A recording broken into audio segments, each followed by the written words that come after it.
And so all that time that I had invested with two daughters in the home, I had some discretionary time. And I've always enjoyed, the typical kind of PT that we learned in the military, a little bit of run, pull-ups, get into the gym, do some workouts.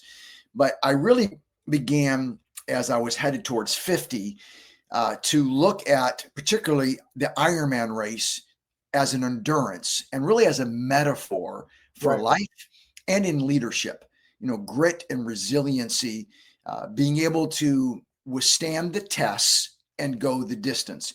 Really, the difference between someone who would say that maybe they haven't reached their goals yet, and they Right. look at somebody and says, "Look how they have it. Look how they have reached their goals and their success." Really, the only difference is not so much ability as it is an attitude that you're just not going to quit. You're just not there yet. I haven't reached that. So Ironman racing, and for your viewers who might not know, Ironman consists of 3 athletic disciplines: swim, bike, and run. So you swim in the open water for 2.4 miles, either the ocean or a lake. Then you bike 112 miles, and then you run a full marathon, 26.2 miles. And so you do that all compressed in about, well, you have 17 hours. There is a cutoff. If you don't finish within 17, then you're DQ'd.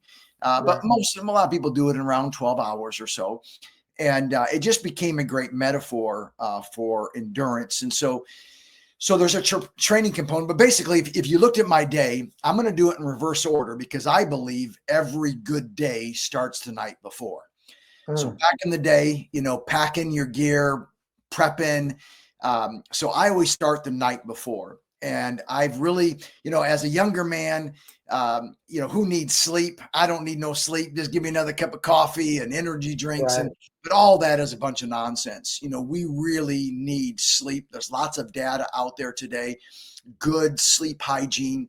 And so it starts with a good night's rest. And so, I do some wonky things. I've got some blue blocker glasses that I wear to start, getting the light out of my eyes, kind of winding down that night, really thinking through, I want a really good night's sleep because much like, our cell phones, they have incredible potential, but if they lose their power, there's nothing that you can do with that cell phone. That's the same thing with our body, emotionally, mentally, physically, spiritually. So I start with a good night's sleep. And then I get up early and I do some things that are maybe different, but they're good for me. Again, Mm. your viewers, maybe on another podcast or another time we can unpack it. But one of the first things I do, I get up, go to the bathroom, kind of get squared away for the morning. I hydrate, and then I have a cold plunge here at the house. It's chest, and I keep it at 43 degrees.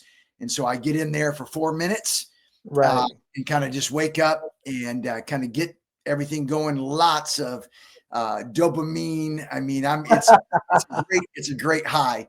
And then I get up and I begin to kind of warm that up, and then I'm going to do something physical next.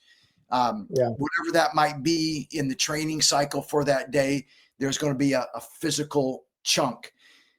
Then the next thing is I'm going to lean into my mental and my spiritual space.